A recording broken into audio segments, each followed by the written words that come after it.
and we will get started. We're going to cover every part of the application that involves writing. And so you'll see that, writing comes up in many different places. And what I want to cover tonight is, why writing matters in your application. I want to cover what you should aim to convey in each section of your writing. Again, of course, we'll go over where your writing appears. We'll talk about some effective tips for self-presentation. And again, I'll try to get to some Q&A at the end of um, this session. So why does your writing matter? Bowdoin is a small liberal arts college. If you're looking at other small liberal arts colleges, you'll understand that effective communication, proficient writing is an essential skill that you'll both bring in as part of your academic experience, but also something that you will continue to hone and grow here at the college. So we want to understand kind of where you're at in your writing journey, but we also want to get to know you through that process. So your writing will help us understand your potential, not just as a writer, but as a student, and also as someone who can contribute to college life. Short of having an interview, which not everybody offers, Bowdoin does offer interviews, just as a little plug. Your application is your conversation with us. It's really our chance to hear your voice. And we want to get to know you. For holistic review schools like Bowdoin, it's really important that we get to know the person behind the transcript, behind the extracurricular list. So what should you aim to convey? First of all, we want to see your writing skills. We want to see some proficiency in your writing. What that looks like is proper spelling, grammar, punctuation, capitalization. You're varying your sentence structures, all of the things that you're working on in your high school writing as well. We also want to see good judgment. So this is not just about sort of how you string sentences together, but how you craft a 650-word personal statement with necessary details, tact, appropriate level of detail, and we'll get into some of these examples as we go. We also want to hear your perspective. We want to understand what is your worldview, what do you believe right at this point at age 17 or 18, depending on how old you'll be when you apply. We want to see some self-awareness. We want to see your motivation. We want to see your creativity. All of those great things that writing helps us see in a prospective student for Bowdoin. So where does your writing appear? Please know that this particular presentation sort of leans on the Common application, but know that Bowdoin also accepts the Coalition app by SCORE and the QuestBridge application. So all of these tips can be applied to any application that you're using to apply to the college or other colleges. It just so happens that it's sort of easiest to talk about one particular example. So I'm leaning on the Common App in this presentation. And so within the applications, we'll see formal writing samples, right? These are personal statements. These are supplemental essays as they're known. These are additional writing samples you may or may not be required to submit as part of your application. And your writing will appear in many different places throughout your application. And I actually want to start with all of those other places where we see your writing before I get into the sort of more formal writing statements. So if you haven't filled out the application yet, you'll very quickly see that writing kind of pops up in lots of different places, right? It comes up in your personal information, your household, and parts of your education thus far. These are all text fields that you're filling in.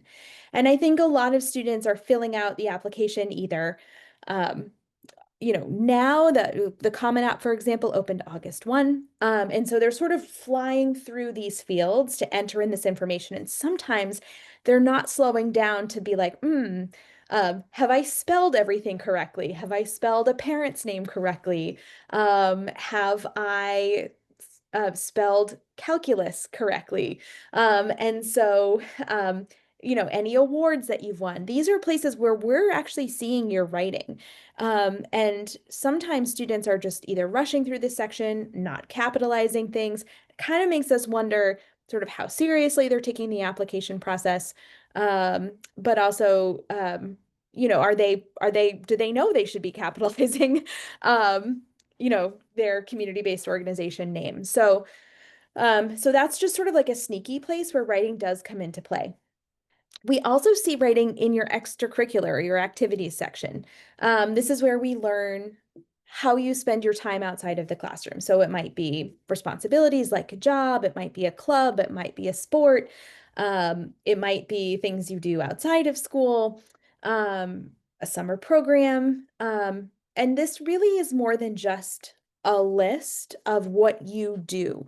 The Common Application, all of the applications actually allow you to give us more detail about those individual sections.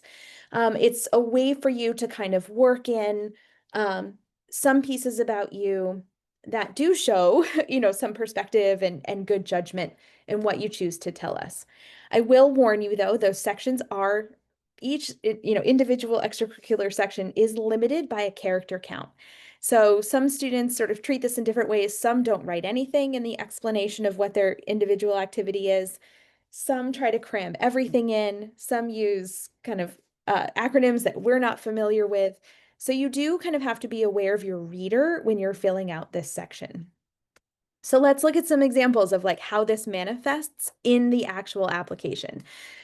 So this is what it looks like to us as a reader. If you haven't filled out the application yet, once you do that, you can actually preview the application. You can look at a PDF of it to see what it will look like to us. I strongly encourage you to do that for each of your applications. If you're not looking at the preview, you have no sense of what your application looks like to the reader. So that's sort of like step number one, is to preview what you're inputting into your application. So this is what it looks like. If you're not oriented to this small section, this box, what we see here is the student has been a part of student government or politics. That top row is like a drop-down menu that students choose from. So the Common App, or whatever application you're using, has these broad categories of extracurriculars that you choose from a list. They're very open-ended. And so this particular student has sort of selected student government. And then the numbers you see on sort of the left-hand side would be, they have done this in grade 11 and grade 12. That's what the 11-12 means. School means that they've done it in school. It's a school-based activity. They've done it for 2 hours a week for 40 weeks a year. So that sort of clues us into like, this is a year-long school club that meets for 2 hours a week. The continue means that you plan to continue this activity in college. So these are all like very standardized things that, again, when you're filling out the Common App or any of your other applications, you may not realize this is how it displays. This particular student has chosen to just list class rep in the description section of this activity, and then they've written not applicable, or NA, in the section that allows you to sort of tell us more about what you've done. So this is not super helpful. We only kind of get a sense of what you've done, not the impact that involvement has had on you or others. So then let's look at another example. Same student, same participation. They write out class representative.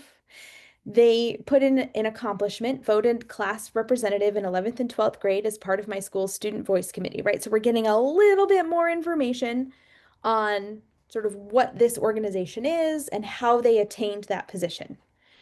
The third example gives us the full scope of what this student is doing. So they've listed out the position and the organization, and then they've taken the time to craft a description that is meaningful to the student, but that also tells us what the student is doing. So the student writes, elected by my peers to attend weekly meetings and collaborate with fellow reps to plan projects that promote greater awareness and inclusion within the school. Now we understand sort of what that activity entails. And so this is a really good example of not just kind of like filling in the basics, but to help the reader understand what this activity has meant to you or your community or to others.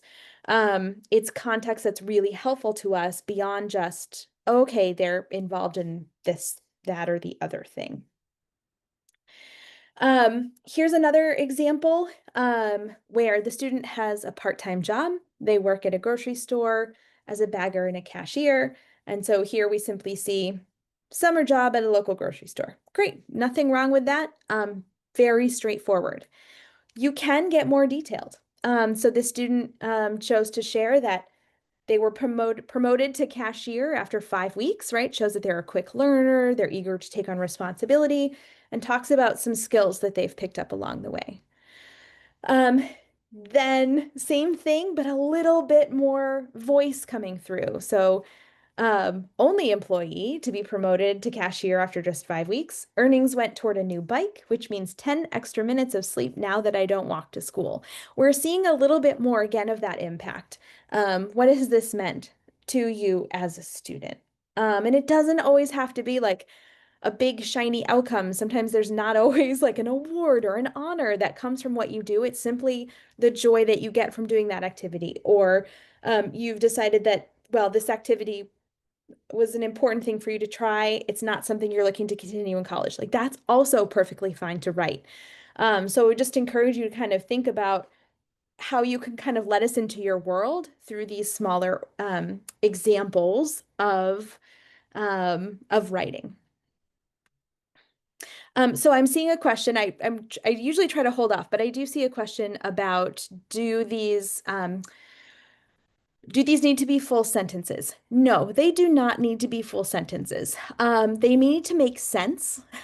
So some punctuation or capitalization is helpful to us, but they do not need to be um, fully complete sentences. There's sometimes activities that defy more easy explanation, and it's better to sort of use some abbreviations or words. But it has to make sense to somebody who's not at all familiar with that activity that you're doing. So good to run by that. Whatever you're putting in there, it's good to run it by somebody who's not at all familiar with what you do. So I hope that helps. Um, so let's get into the personal statement. This is an area where there are a lot of experts out in the world, and maybe they've had college admissions experience and maybe they haven't. But I think there's a lot of noise out there about your personal statement, and I'm going to try to maybe cut through some of that to just encourage you to, think about your personal statement as your way of talking to us directly. If you think about it, everything else in the application is really sort of somebody else talking about you. Your transcript comes from your school. Your letters of recommendation comes from your teachers.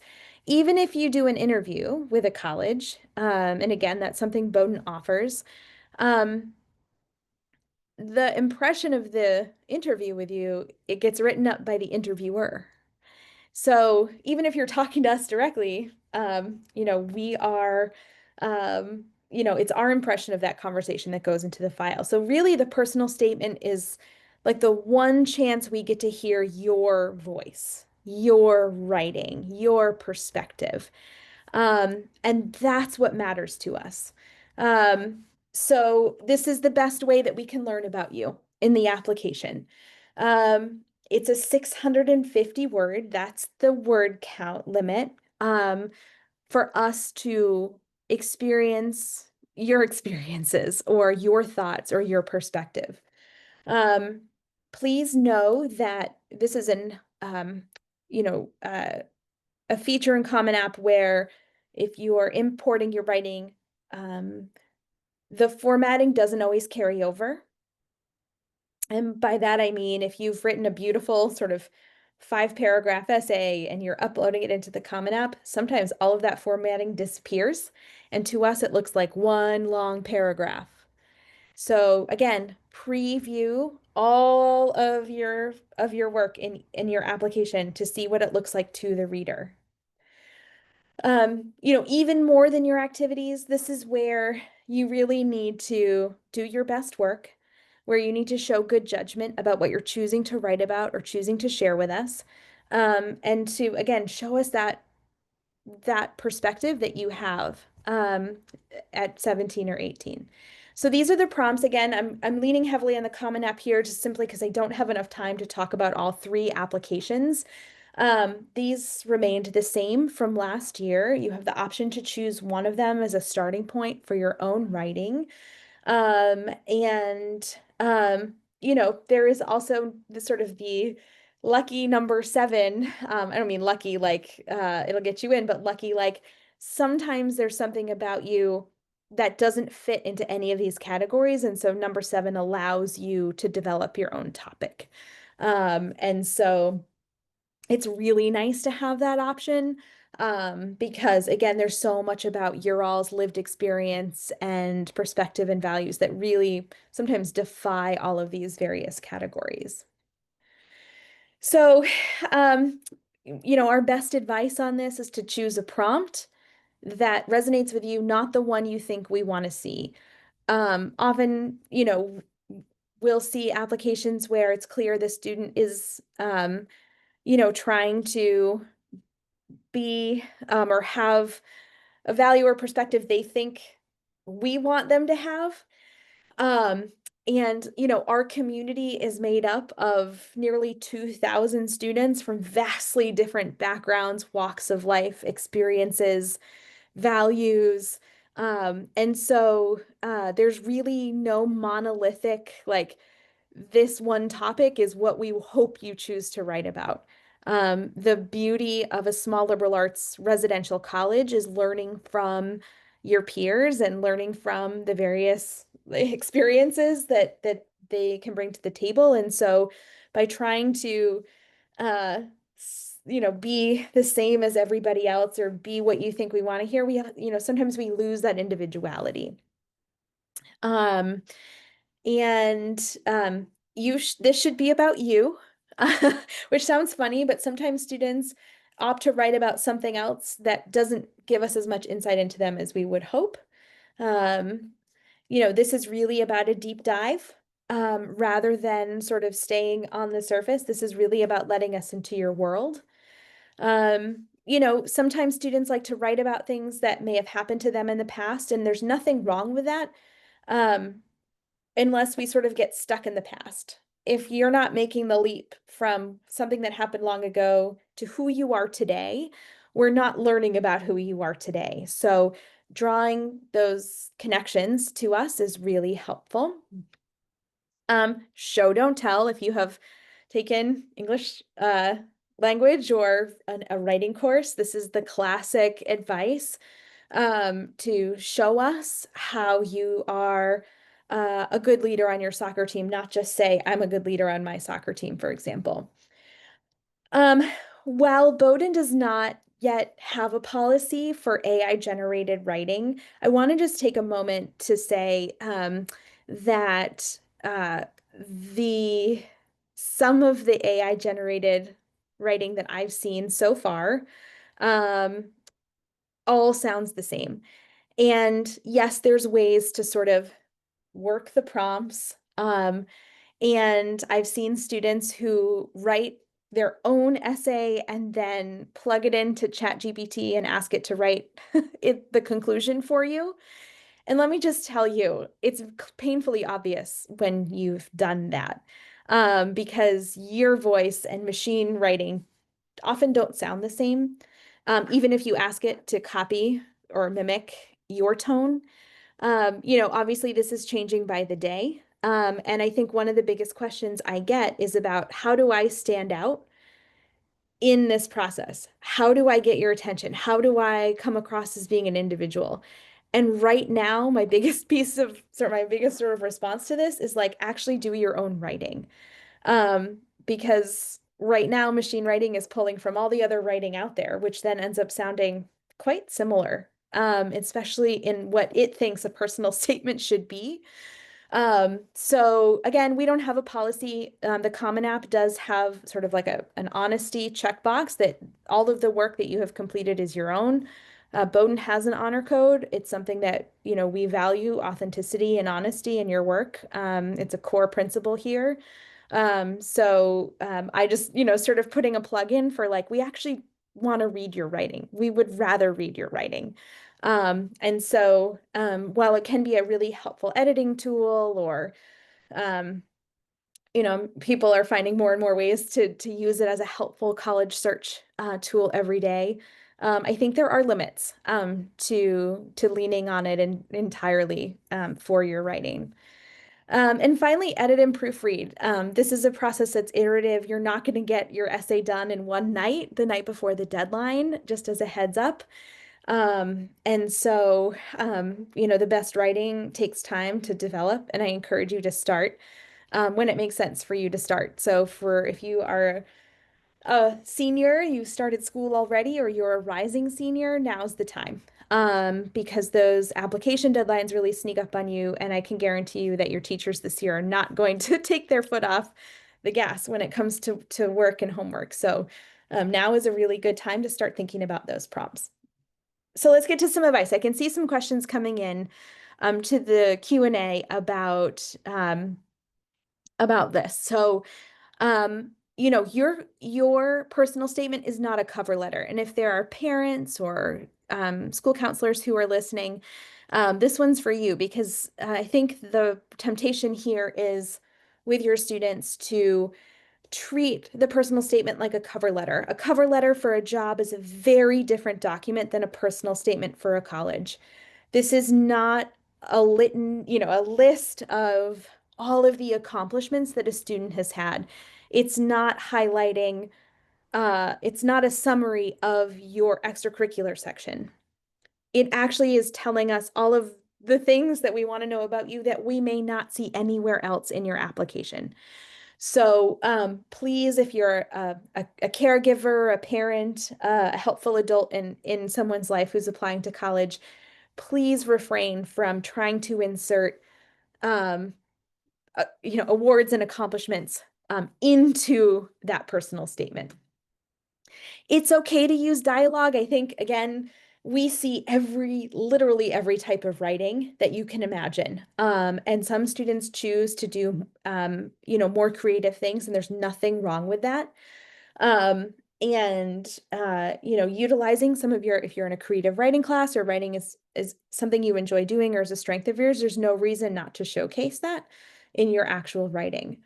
So there was a question in the Q&A about sort of overused topics. And I've been doing this for 20 years. I probably see more than 2,000 applications in an application cycle myself personally. And I'm always like so amazed at what students can do with a seemingly mundane or quote unquote overused topic. Again, this is where I think well-intentioned college essay experts maybe sometimes um, underestimate what students can do with a topic that may seem, um, mundane or overused. I think some of those that you hear people talking about are like, the community service personal statement, or if you're an athlete, kind of winning the big game. And I can just tell you that, sure, we see common topics come up. We also see students handle those common topics really personally to them, and then it doesn't at all feel, overused or contrite or contrived. No, I don't think there are overused topics at all, as long as it's your voice, your experiences, and your perspective that you're infusing into that essay. I think where students get it wrong is where they are, telling us again what they think we want to hear. And then we, feel like maybe we don't get to know the student as well as we could have if they had been a little bit more authentic in their approach. Again, it's not about like it's not about like catching our attention. It's really about letting us in to your world. Um, I've had students who write very outlandish essay topics because they're trying to get my attention, but you're getting my attention in really the wrong way, that they're not using good judgment. They're writing inappropriate things. They think they're trying to be funny. Um, and on the whole, it's sort of like, wow, this student is choosing to write about, ooh, this really inappropriate thing. What are they going to be like on our campus? That's the reaction we have. So, unless you're like really naturally a funny person, or, um, there's a good reason for you writing about something that might like really gross out your reader. I've had essays where the first line is something like very like graphically gross, and I just can't read it. Like I'm I'm a kind of a squeamish person, so you kind of have to understand that your reader is a human and we read everything you send us. And you have our attention. You have our full attention. So just to choose a topic that seems like wonky or odd or like kind of out there, um, just to get our attention.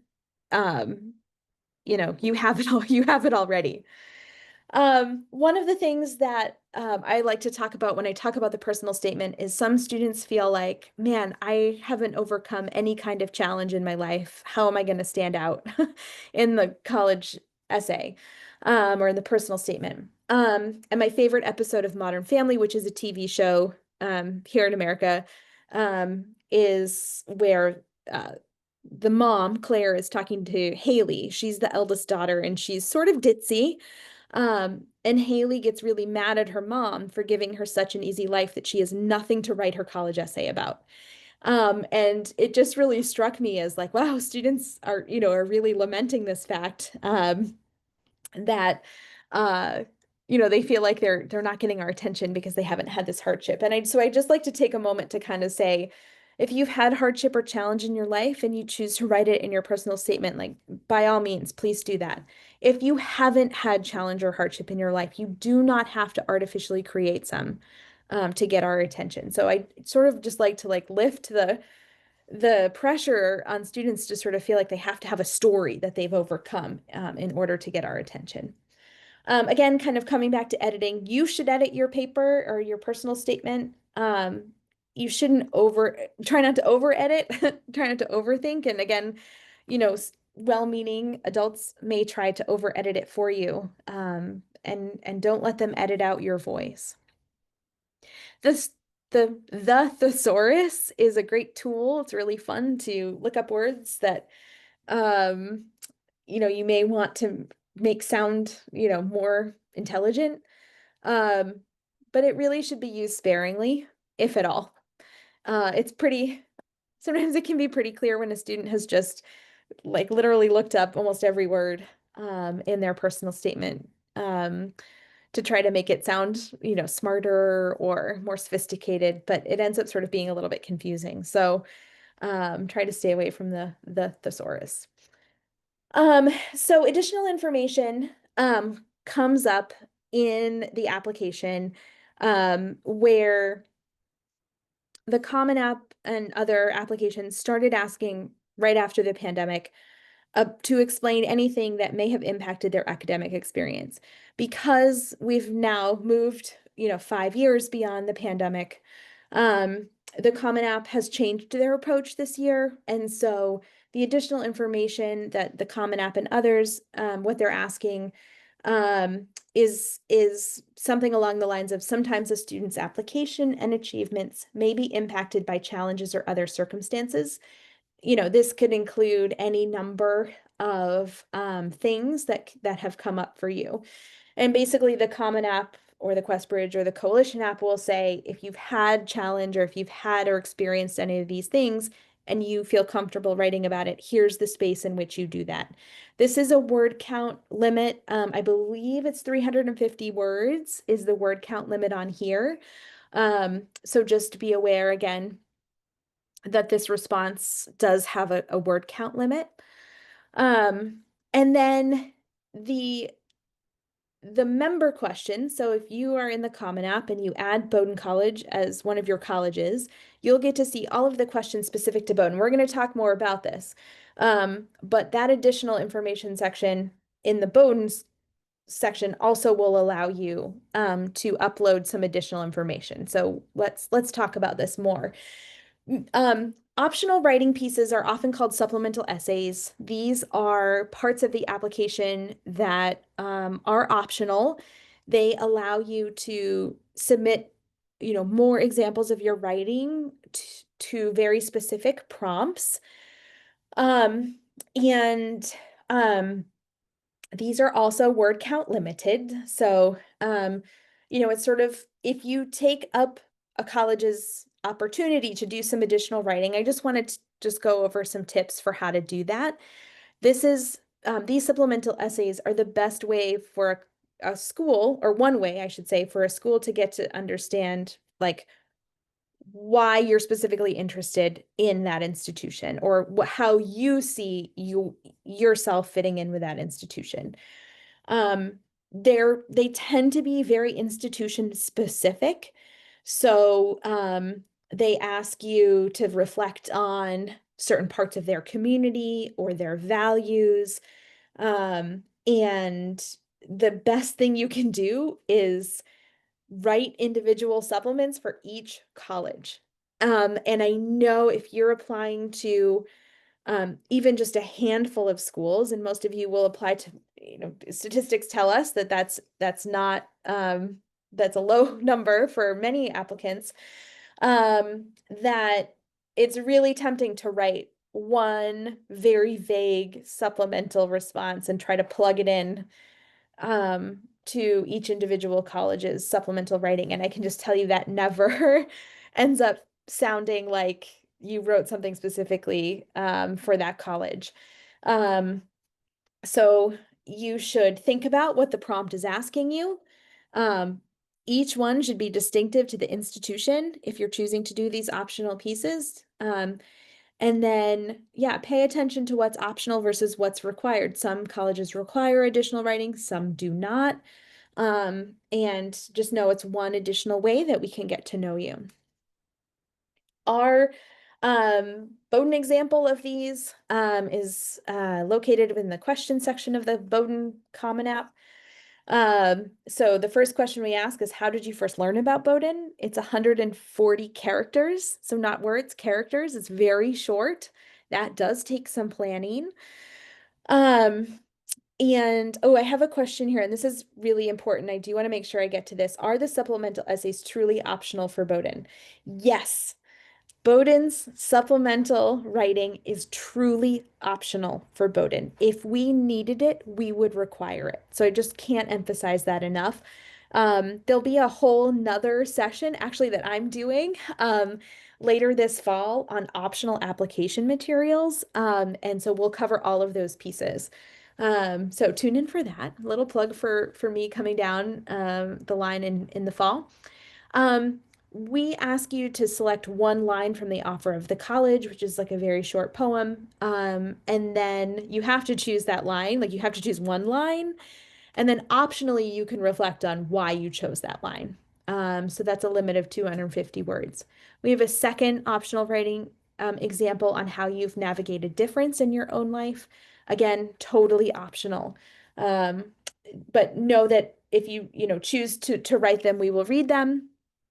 I don't have a recommendation on whether you should write them or not. I think it's really individual to each student. The Common App, Coalition App, and QuestBridge apps are incredibly thorough. They ask everything that we need to know from you. And for some students, their experience just really doesn't fit neatly into any of the spaces in the application. And so they might take the opportunity to write an additional writing sample for us because there's something about them that they want to tell us. But I don't think that's true for every student. And so, again, it's really up to you. And you can choose to write one supplement, you can choose to write the other supplement, you can choose to write neither supplement, or you can write both. There is endless flexibility. again, I'm seeing a lot of questions come in about like, um, you know, does completing them help my chances? Do I recommend it? I recommend it for students for whom the question would help us learn something more about them. Again, everything we need to make a decision on your application is in your application. You know the full scope of your story, perspective, values, and it's really your choice on whether or how you share that additional information with us if the Common App, Coalition App, or QuestBridge app don't capture that. So one final place, and then I'll wrap it up and get to some questions, that we see writing is in email correspondence. For parents who maybe went through this process, you know, 20 years ago or 30 years ago, um, this is a change from how it used to be. So all of your email correspondence that comes into us, um, can get logged in our sort of electronic record of you. And so it can be saved as part of your file there for your application.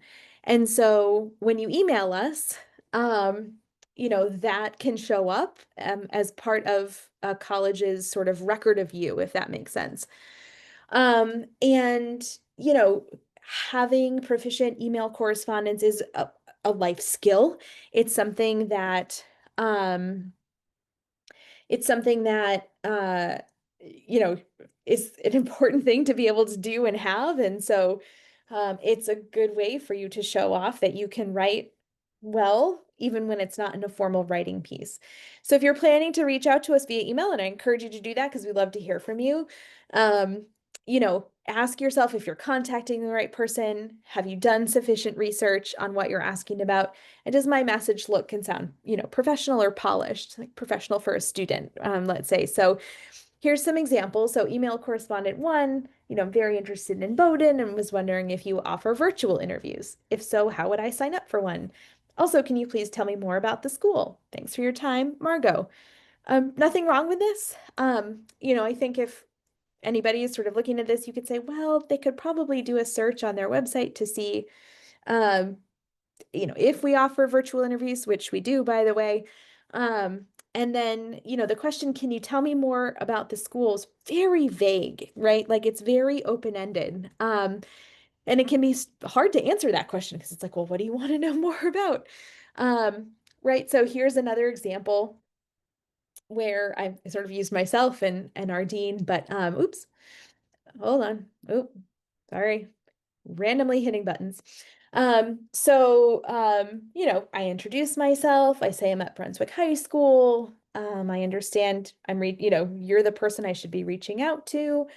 I'd love to get my interviewer's email. Can you please share it with me? So this is sort of an example of like how you might sound, more polished as a student, reaching out to the dean of admission here. Lastly, you can do this. Take time, plan, stay organized. If you're looking at schools with additional writing options and you're choosing to do those, you're going to have to stay organized in terms of all of those writing pieces. Reach out to us if you have questions. We're always happy to answer questions. Um, you know, we know you're human. We know you're 17. We know you're balancing and managing an incredible amount of work. If you're looking at schools like Bowdoin, you're a highly motivated student and you're engaged and your communities, and I know you're trying to balance all of that. So like we get it. And we've been there. And this is still a human process, and that's something that we really value about it. And just remember that only you can write your story. You're the most reliable narrator in this work. And we encourage you to take every opportunity to sort of share with us who you are. So I'm going to go ahead and stop sharing right now. And I can see so many great questions. So somebody asked, is there a way to get a sample of the Bowdoin? I think you mean supplements. They are on our website, I believe. So under application materials, I believe you can preview both of those optional essays under application materials. So check there. And then let's see. Uh, yeah. What are some examples of questions that a student could email their rep about? Um, this is a good one. So, um, I'm trying to think of like a good example of like an email I've received like this week, where it was sort of like a question that a student couldn't easily answer online. I had a student wondering about like a musical ensemble here and how they would like become part of that were they to be admitted. And that's not something that's like super easily findable on our music website. So like that was a good question. Um, I think anything about the application process that you're confused about or the student aid process, please reach out to aid.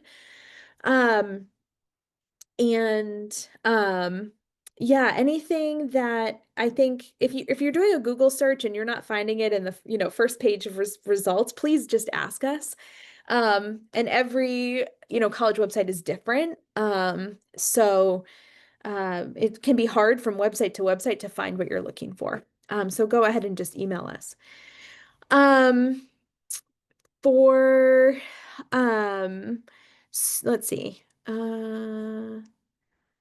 Yeah, what are some maybe things that students could do better in their supplemental essays? I mean, honestly, the sort of biggest challenge that I think students have is um, that I see is like students who copy and paste and really try to make a supplemental essay for somebody else work for ours. Ours are really specific. Or they also will just take part of their personal statement and put it into one of the optional uh writing samples for us. And that it's just confusing. It's like, why are you, if you wanted to put something in there, like why not craft something different? So again, kind of coming back to like the Common App gives us the application just gives us everything that we need. Um, but there's sometimes things that can't so easily make it into the application that those writing samples might better address, if that makes sense. Um, yeah, sort of beyond like the topic of the essay or the content, what makes it memorable?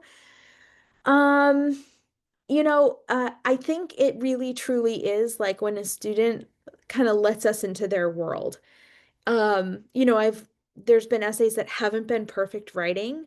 I had a student who um, wrote about the superstition that they had as a lacrosse player. They did the face-off, and they wrote about this like elaborate superstition that they had developed over time to like win the face-off.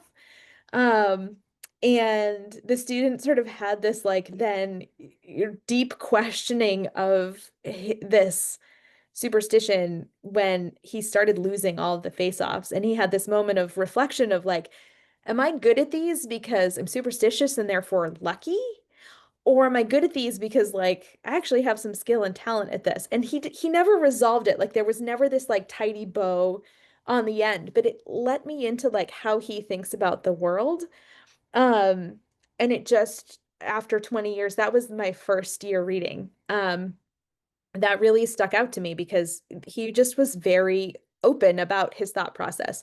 In the end, he kind of goes back to like doing the superstition because like he felt like it worked for him. Um, but I think the most memorable essays are in the student's own voice. It sounds like a 17-year-old wrote it or an 18-year-old. Um, and you don't have to have it all figured out. I think that's kind of my biggest advice is like you don't have to be perfect. You don't have to have an amazing, like life-changing aha moment in your writing. It really just needs to be personal to you. This is interesting. How should we address admission counselors? We go by our first name. It's very nice when people address me as Miss Stegeman, but Kat or Catherine is perfectly lovely We're really personable here at Bowdoin. I think most admission offices are very friendly. I would say the one maybe sort of exception would be like if you're writing to our women's soccer coach, you might address it as Coach Smithson instead of to her first name. I just find that more respectful. And same if you're writing to a professor, I would address him as like, you know, I would address it to like Professor Miller for Allison Miller in the education department. I wouldn't I wouldn't write it to Allison. It'd be Professor Miller. And same if you're writing to like the dean of admission, I would write Dean Mariquin, as opposed to Claudia. Although she would probably just sign it Claudia. But I think knowing sort of when to use those formal greetings is helpful. But it's a really good question because like I think for your just sort of standard admission officer, first name is great. I think for a coach or the dean, using their title is appropriate. And let's see. Um, Sorry, there's a lot of great questions here, and I want to make sure I can get to as many of them as possible. Yeah, so there was a question about the first learn. So if we go back, I'm not going to pull up the slideshow again, but for Bowdoin, there is a question in our supplemental questions about how did you first learn about Bowdoin?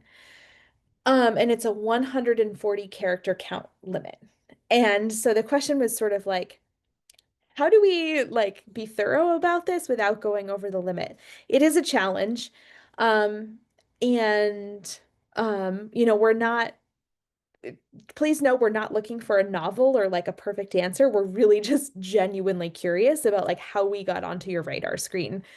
I, cover part of Maine for my territory, and so that's where I read applications from, along with my other territories. And some of the Mainers will write, I've known about Bowdoin forever, right? Like I live right down the street, or I live in the same town, or I've gone to, swim meets at your pool.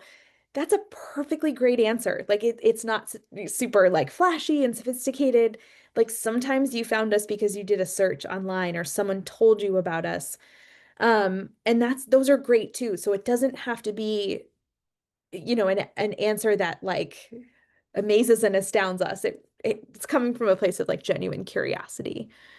So don't feel like you have to, fit a whole explanatory essay into that section.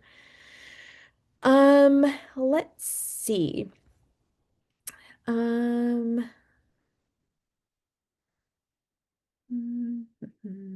yeah, so a question about because the Common App, for example, has this question on sort of challenges and hardship that you've experienced, like it's a separate writing piece that you can do. Where should you choose to talk about that if that has been a part of your experience as a student? Should you use the challenges and hardship section, or should you use your personal statement? There's no right or wrong way to do that here, other than the hardships and challenges section of the Common App is character limited. So it's like half shorter by about half. And so you may need the additional space that the personal statement provides. But it's entirely up to you. And again, there's no like right or wrong way um for you where you might fit that writing piece in. Um, let's see. Yeah, so again, questions about like what should I use that challenges and um have I overcome challenges, or have there been things in the Common App? Yeah, that section is pretty broad and open-ended. And so um if you've had hardship or things you've had to overcome and you want to share it with us, that's the section that might make sense for you to do that. Um but yeah, I think we're not asking that to sort of like rule you out. We're asking that question to better understand what we're seeing in your transcript, in your teacher letters, in your writing, in your extracurricular section. And so it becomes context for what we're seeing elsewhere. So I guess if you don't, sort of want to let us, if you don't feel comfortable sharing the hardship or challenge in that section, that's okay. You don't have to do that. And we may be missing some information as we're looking at your extracurricular list or we're looking at your transcript, and maybe we see you hit a road bump in sophomore year, um, because, you had to move, you had to relocate, a family member, you're a parent or a caregiver got called up into the military, and all of a sudden you had a lot more responsibility at home. And so you couldn't do things at school, right? Like in holistic review, we're always looking for reasons to admit. We're not looking for reasons to refuse. And I think that's kind of the biggest mindset that students get confused about with this process is like, we are an admission committee. We're not a deny committee. We're looking for reasons to admit you to our schools. So, um, maybe thinking about it that way can help you sort of figure out whether or not you want to share things with us. Um, let's see. Um, yeah, so intended major is always a really interesting thing to bring up at small liberal arts colleges that offer more than 40 academic programs, right? We do ask you for your academic interests. Some students choose to write about them in their writing in some way, in their application. Um, what we know, though, is that we have academic departments here at Bowdoin that you likely haven't had access to in your sort of typical, high school experience. And so, yes, you're welcome to sort of be like, look, I know I want to be a physician. It's what I've wanted my whole life. I'm going to come to Bowdoin. That's what I'm going to do. And you choose to write about it that way. That's great. We also know you might also then pick up a secondary major or a minor that has nothing to do with biology, neuroscience, chemistry. And so I would just sort of be aware that, like, for most small liberal arts colleges who are utilizing holistic review, yes, of course, we want to know what you're academically interested in. Being hyper focused on your major may sort of give the impression that you're not open to the 900 classes that we offer here a year at Bowdoin, right? Or 700 or whatever. Um, and so I would just sort of like deploy that carefully because it can show that you're driven and motivated, and it can make you seem sort of maybe less interested in the rest of the academic program that we have here. At Bowdoin, you don't declare your major till the middle of your sophomore year, to give you time to explore the curriculum, to understand all of the different ways that you might form majors, minors, and concentrations here. So sorry, just a little academic plug for Bowdoin. Um, and yeah, some questions about caregiving. Caregiving absolutely falls under the challenges essay. If you've had to care for younger siblings, grandparents, caregivers in your life who have gotten ill or who have struggled, that absolutely counts as something that you can write about if you choose to share it with us. Um, yeah, this is a great question about um, voice and where voice kind of comes in. And I think, again, your extracurricular list is incredibly thorough. There's a whole section of the application that asks you to detail your honors, awards, and accomplishments. That is like a whole, that is a whole additional section, separate from your accomplishments and separate from your personal statement and separate from any supplemental essays that you do. So think about the writing as where we can learn stuff about you that we're not seeing anywhere else in the application. This is why it's really important not to let a well-intentioned and loving caregiver or parent in your life say, you really should talk about your Eagle Scout award for in your personal statement. Like that should be like the crux of your whole thing, because that may not be what you choose to write about. Like that may be one part of you, but not all of you. And so keeping your accomplishments to where they live, um, maybe helps you understand that, like, we're going to see that section, we're going to see all of your extracurriculars, we're going to see all of your accomplishments, and then we get to the writing. So again, this is where previewing your application, printing it out, or looking at it online to see what we're seeing, because I think people think about the personal statement in isolation to the rest of the application. But it's never like that for us. We see your transcript, your school report, um, all of your Common App. We see it all at once. And so that's really how you should see it too. I hope that made sense. So yeah, your personal statement is one piece of the whole thing that we're seeing. And you should really think about it as like, what slice of the pie is my writing filling in the whole of me? Um, because your extracurriculars and your accomplishments are other slices of pie. Um, so now I'm hungry for pie. I'm gonna try to answer one more question, because I want to just be respectful of everybody's time. And yeah, I think seeing kind of a couple of questions around, how do I best kind of give you my perspective in the extracurriculars? And yeah, those descriptions can be really personal to you.